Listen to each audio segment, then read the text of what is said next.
Good evening mga katam. Ito ang bago kong build na D-Max Speed.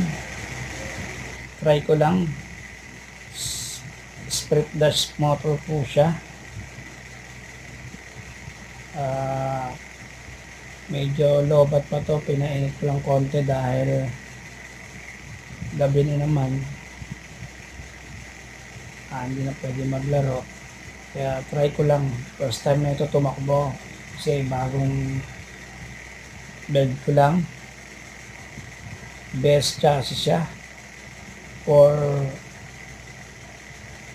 D-Max Speed. Galing. Kahit lobat siya mabilis tumakbo. Ganda ng motor niya.